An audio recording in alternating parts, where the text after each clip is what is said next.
भगवान अयोध्या आने के बाद सब लोगों से मिलने के बाद और अपने महलों में कहना चाहिए या अपने भवन में जहाँ अपन जाने से पहले रहते थे वहाँ भवन चले भगवान। अब प्रभु अपने घर में तो गए ही गए। राय समाज की जैसी क्रिया होती है उस क्रिया के हिसाब से रानियां सब अलग अलग रहती हैं। चूंकि राम जी महाराज ने कैकेयी मैया से एक MOU साइन किया था।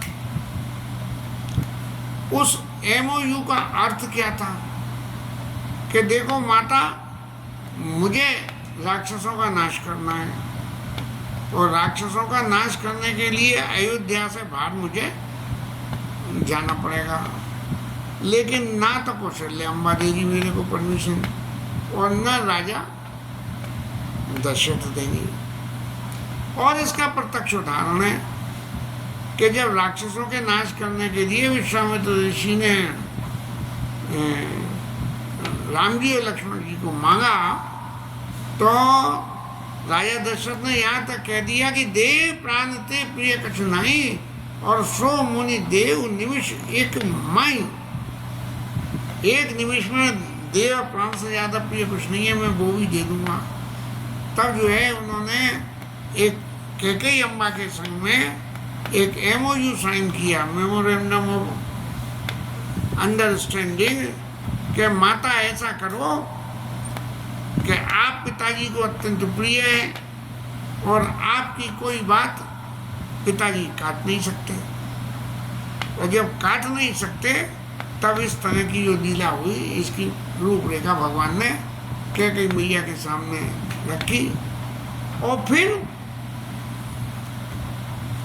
ये भी कहा कि माता इसका परिणाम में क्या क्या हो सकता है। बोले आपको वैधव्यपन झेलना पड़ सकता है, आपका पुत्र आपसे बात ना करे, और तो और सही संसार में आपके नाम के ऊपर में इतनी बदसरना होगी। अगर ये आप इन बातों के लिए तैयार हो तो मेरे इस MOU पे आप साइन करो कि आप पिताजी को इस बात के लिए मनाओगी कि मैं यहाँ से वन में चला जाऊँ, और कैसे करना है ये आपका आउटलुक है। कैकेयी मैया की परिस्थिति क्या थी, भले ही वो भरत की माता, लेकिन राम जी के प्रति इतना स्नेह था कि भगवान से ये प्रार्थना करती थी, जो विधि जन्म देव कर छो और हो राम सिय पूत पतो। मेरे पुत्र हो राम और सीता मेरी पुत्र बहू हो। ऐसा यदि आप कृपा करके मुझे दोबारा मनुष्य शरीर दो तो ऐसा करना। अब एक बात तो जानो कि दूसरी बात में क्या कहा।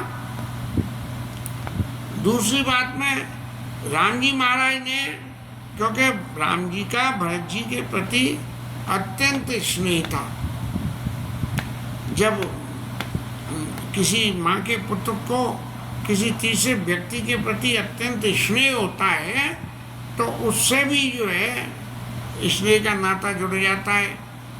अब क्या कही जाए, हमारा गुड़िया की वजह से हमारा जो नाता डॉक्टर पंकज से जुड़ा वो भी उसी स्नेह का ही परिणाम तो है ही उनके का।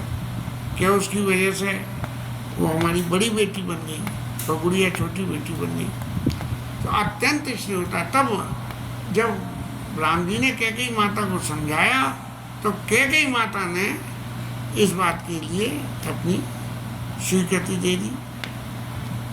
स्वीकृति दे दी, सब क्रियाकलाप हो गया और भगवान ने राक्षसों का वध कर दिया और लौट के आए। अब ये कैरेक्टर को कैकेयी मैया ने भगवत लीला में स्वीकार तो कर लिया, लेकिन उनके मन में बड़ी रही कसक कि देखो नाटक तो करने गए और कैरेक्टर भी ऐसा स्वीकार करा कि जिस कैरेक्टर को देख के लोग वहाँ कैकेयी नाम से ही घृणा करने लगे। मुझे बचपन की रामलीला की में से याद आती है कि जिस दिन जो है वनवास की लीला होती थी, वो भवन की लीला होती थी, और कैकेयी मैया की जो एक्टिंग का रूप था उसे देख के मुझे व्यक्तिगत रूप से कैकेयी मैया से नफरत हो गई थी। बच्चे थे, क्या जाने भगवान की लीला क्या हो, लेकिन कैकेयी मैया के कैरेक्टर से ही चित्त में नफरत सी पैदा हो गई थी। अब इतनी बड़ी रिस्क खेल के जिस कैकेयी मैया ने राम जी को अपना पुत्र मान लिया और कौशल्या मैया से कही कि तुम जो है भरत जी को स्वीकार कर लो, तुम भरत जी को पुत्र कर लो। राम जी हैं तो राजा दशरथ के ही पुत्र, और हम तीनों ही माताएं हैं, तो यदि अदला बदली कर ले, भाई तुम इस कमरे में रह लो, हम उस कमरे में रह लें, और इसमें सुविधा होती हो तो बुराई क्या है। तो इस तरह से कैकेयी मैया ने ये कैरेक्टर को स्वीकार किया। भगवान वन से लौट के आए, और लौट के आने के बाद में उनको ये चित्त में एहसान हुआ, प्रभु जानी के कई लजानी प्रथम तासुरा गए भवानी। अब भगवान को जब ये महसूस हुआ कि वन से लौट के आने के बाद में कौशल्या मैया के पास जाऊं, सुमित्रा मैया के पास जाऊं, भाई बड़ी कौशल्या है तो पहले कौशल्या पे जाओ, फिर सुमित्रा मैया पे जाओ, और फिर जो है कैकेयी मैया पे जाओ। एक किसी कथा में याद नहीं आ रहा, YouTube पे ही सुना था, कोई संत कह रहे थे कि सुमित्रा मैया उनकी पहली पत्नी दशरथ जी की, और फिर संतति नहीं हुई तो कौशल्या मैया हुई, और तीसरी पत्नी कैकेयी मैया, ये देवासुर संग्राम में उनके स्वर्ग की वजह से उनकी पत्नी बनी। अब ये MOU साइन हो गया, भगवान ने सारी लीला पूरी कर ली, और जब घर लौट के आए तब कैकेयी मैया के चित्त में बड़ी इस बात की कि देखो सब लोग भगवान के वन से आने की खुशी मना रहे हैं, और एक मैं अभागिन उस खुशी में सबके बीच में शामिल नहीं हो सकती, क्योंकि मेरा कैरेक्टर ही ऐसा था। ये सबसे बड़ी बात है, और भगवान तो सबके मन की बात जानते हैं। बोले कि मेरी सहमति से तो ये सबका काम हुआ, इसलिए प्रथम तासुरा गए भवानी, ताई प्रबोधि बहुत सुख दीना। बड़ा प्रबोध करा कैकेयी मैया को कि माता आप क्यों जो है इस बात के लिए सोच में अपने आप को मानती हो। अरे तो लीला का पार्ट था, ये हो गया।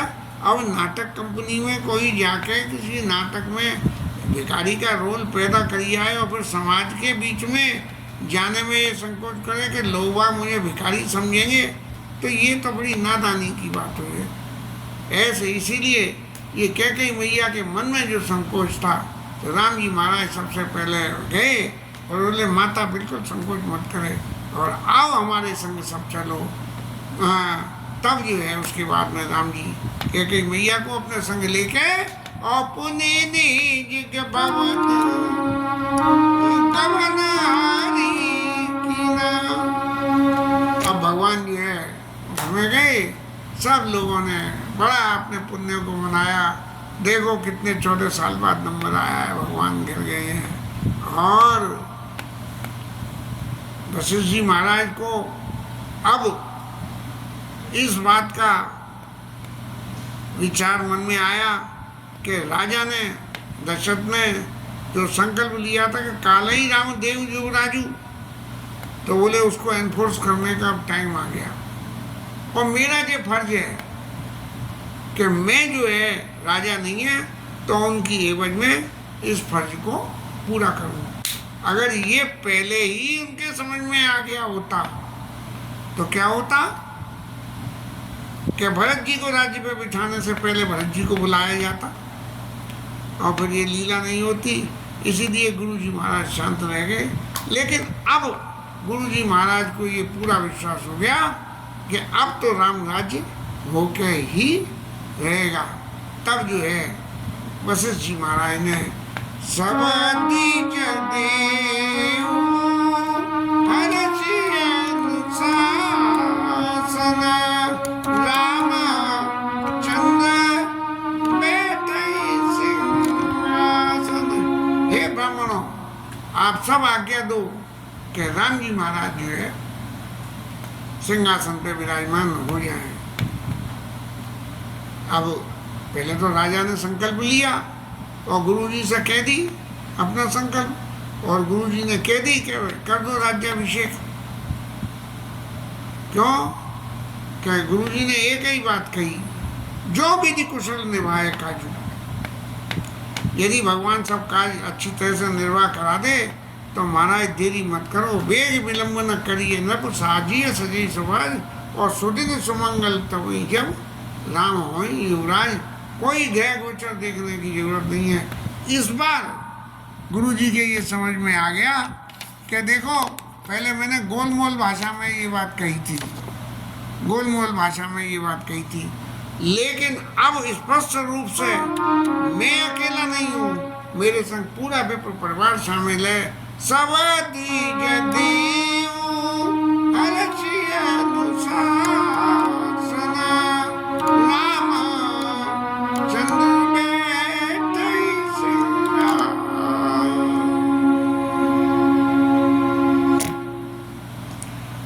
रामचंद्र जी सिंहासन पर विराजमान हुए और ब्राह्मण सब लोग कहने लगे कि राम जी को सिंहासन पर बिठाना है। इस जीवन, इस संसार में सुंदरता की सबसे अद्भुत प्रसंग है।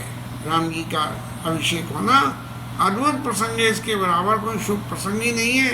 इसलिए आगे पीछे सोचो मती महाराज। पहले आपने गोलमोल कर दिया था कि जो विधि कुशल निभाए काजू, लेकिन इस बार जो है क्या करो कि कल का भी विलंब मत करो, बेगी विलंब न करी अब मुनि पर विलंब नहीं की है, महाराज कर तिलक करी। अब महाराज पहले की तरह से देरी मत करो और तुरंत तिलक कर दो। तब सुमंत जी ने जो है सब लोगों को बुला के जो मंगल द्रव्य की जरूरत होती है उन सबको मंगवाया, और ऐसा लगने लगा जैसे सब लोगों को चित्त में एक ही था कि रामचंद्र बैठे ही सिंहासन। बोले राम जी सिंहासन पे बैठेंगे तो मैं क्या करूँगा, मैं क्या चीज़ लाऊंगा, क्या कौन सी गंगा का जल लाऊंगा, कौन से पेड़ का फूल फल सब। तो सब लोगों ने जैसे पहले से ही मन में सब विचार करके रख लिया कि राम जी का राज सिंहासन पर विराजमान होने में मेरे को क्या सेवा कहें। और हर समय से वशिष्ठ पर पुण्य से आए हुआ सब लोग सामान ले लेके वशिष्ठ जी महाराज के पास आ गए। अब अवध अयोध्या को सजाया गया, राज्याभिषेक होता है तो एक जगह से मंत्री के लिए जो है ना कितनी सजावट होती है, और ये तो जगत के पिता हैं, इनके राज्याभिषेक के लिए देवताओं ने खूब फूकनी बजाई जोर जोर से। और अब राम जी महाराज ने सोचा कि भाई मेरे को तो राज्याभिषेक मिलेगा तो किसी को मेरे प्रति कुछ करना है तो वो तो अपना काम करेगा, लेकिन मेरा काम क्या है।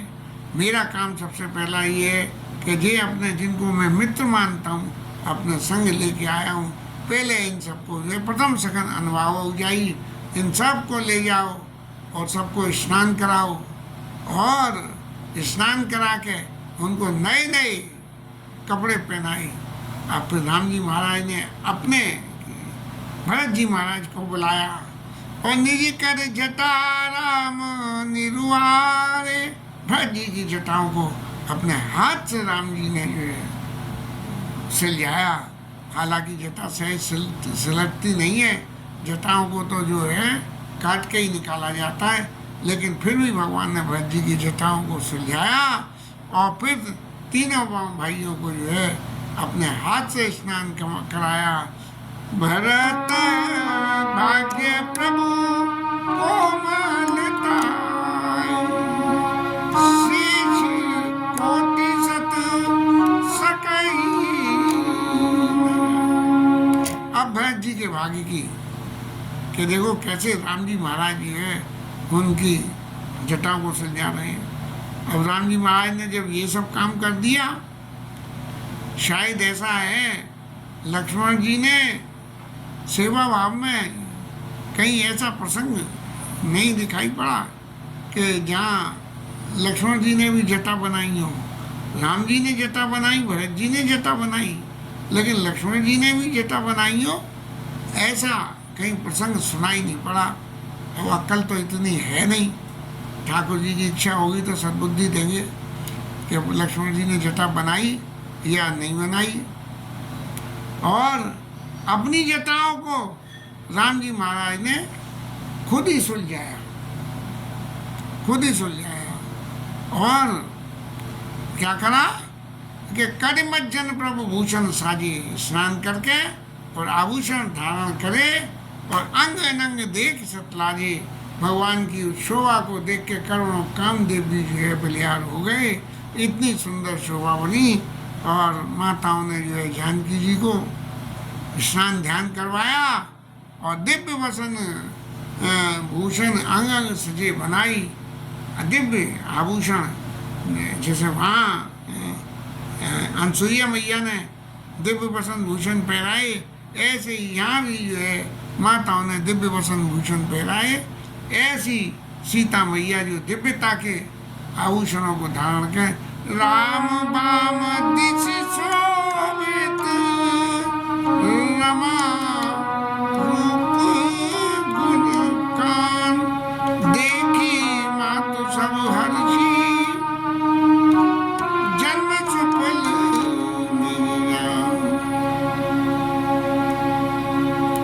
राम बाम दिश शोभित रमा रूप गुण कान देखी मातु सब हर्षी जन्म सुफल।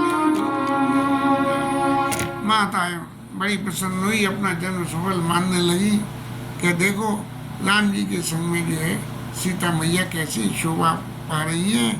और तभी जो है भगवान का तेई अवसर सुन खगेश तेई अवसर ब्रह्मा शिव मुनि मंद चढ़ी विमान आए सकल आए सब सुर देखन सुखकंद। और बार तो शंकर जी महाराज अकेले आते थे भगवान के दर्शन करने, लेकिन इस बार और देवताओं के संग में और विमान में बैठ के आए शंकर जी महाराज। ये विविधता रही शंकर जी के स्वरूप की। शंकर जी को राम जी के राज सिंहासन पर विराजमान होने से कितना चित्त का सुख हो रहा कि अपनी आईडी छोड़कर देवताओं की आईडी में मिलके और उनके संग में आए हैं। और राम जी को जब इस तरह से जैसे दूल्हा तैयार होके हो जाता है तो बारात की तैयारी के लिए देखा जाता है बाराती तैयार हुए कि नहीं। ऐसे राम जी महाराज जब तैयार होके आ गए तो बोले घोड़ी आई कि नहीं। तब जो है प्रभु बिलो की मुनि मन अनुरागा तुरत दिव्य सिंहासन महा। जो रघुवंश का दिव्य सिंहासन था, सेवकों से कहा कि महाराज अब वो सिंहासन के दर्शन खोले जाएं कि जिस रघुवंश का सिंहासन जो दशरथ जी के जाने के बाद से खाली पड़ा हुआ था उस पर जो है और इतना सूर्य के समान उस सिंहासन में तेज और उस पर जो है राम जी महाराज को विराजमान किया गया। और बैठे राम द्विजन से नाई, वहाँ सब जो ब्राह्मण परिवार गुरु जी सब जो कोई थे बैठे सब लोगों को जो है प्रणाम करके और राम जी महाराज ने उस सिंहासन पे विराजमान हो गए। सीता मैया उनके साथ में बिठाई गई और ब्राह्मणों ने वेद मंत्र नमो संताय सहस्त्र मूर्तये सहस्त्रपादाक्ष शिरोरुभावये सहस्त्रनाम शाश्वते सहस्त्रकोटि उदाहरणे नमो ब्रह्मण्य देवाय गौ ब्राह्मण हिताय च जगत पिताय कृष्णाय गोविंदाय नमो नमो। महाराज ब्राह्मणों ने वेद मंत्र उच्चारे और प्रथम तिलक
और फिर बाकी सब ब्राह्मणों को आज्ञा दी कि आप भी महाराज का तिलक करिए।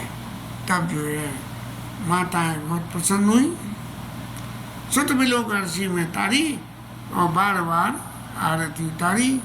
माताओं ने बार बार आरती उतारी है और आरती उतार के ब्राह्मणों को दान दिया। और जाचक सकल अजाचक कीने, सबसे बड़ी बात एक है कि राम राज्य में कोई याचक नहीं था, फिर भी लोग बाग राम जी की बधाई, राम जी के मंगल सगुन की न्यौछावर लेकर खुश होते थे। तो उनको जो है जाचक अजाचक कीने। और होता क्या था कि जो कुछ भी उनको मिलता था वो भी दूसरों को बांटते हैं। अब सिंहासन पर त्रिभुवन छाई, देखी सुरन डूबी। अब देवताओं ने कही अब तो सारा काम हो गया महाराज, राक्षस मर गए और राम जी सिंहासन पर बैठ गए, तो ये तो जो है राम जी की लीला समाप्त होने का समय आ गया। बोले अब जितनी जोर से बाजी बजा सको उतनी जोर जोर से बाजी बजा लो, क्योंकि फिर इसके बाद में क्या होगा ये तो पता नहीं।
उस वक़्त की कि जो कहते नहीं कि देवता सब आनंद में नाच गा रहे हैं, अप्सराएं उनकी नाच रही हैं, आनंद ही आनंद हो रहा है। और भरत जी महाराज, शत्रुघ्न जी महाराज और विभीषण और इन्होंने वो चंवर धनुष चरण शक्ति विराज थी, इनके साथ में जो है चावर और विजन चलाने का पंखा, धनु और 80 शायद तलवार और चरण शक्ति विराज थे। उनको संग लेकर भगवान के संग में वहाँ खड़े हुए हैं।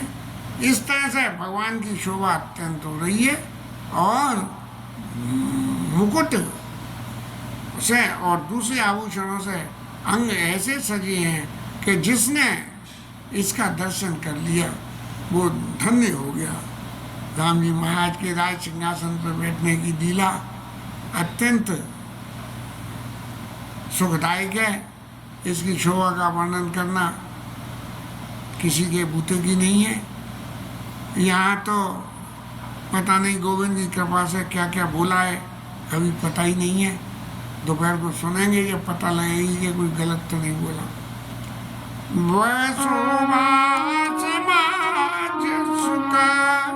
कत न बनाई खगेश, बरने सारद शेष सुते, सोरस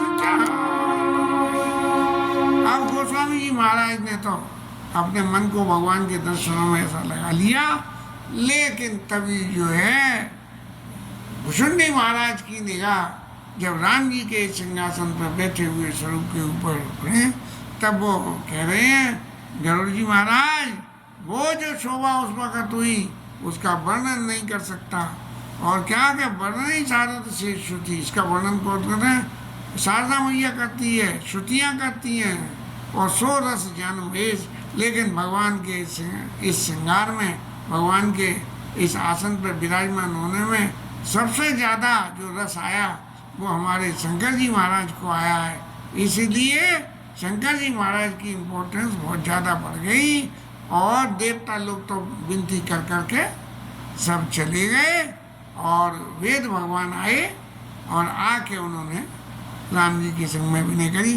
प्रभु सर्वज्ञ की नाती आदर कृपा निदान, लखे उन काऊ मरम कछु लगे करना। वेद भगवान आके और महाराज राम जी की जो है वंदना करने लगे। लेकिन अयोध्या में किसी ने ये नहीं पहचाना कि ये वास्तव में वेद है, ब्राह्मण स्वरूप रखे आए और भगवान की वंदना की। इसके साथ में ये कथा विश्राम।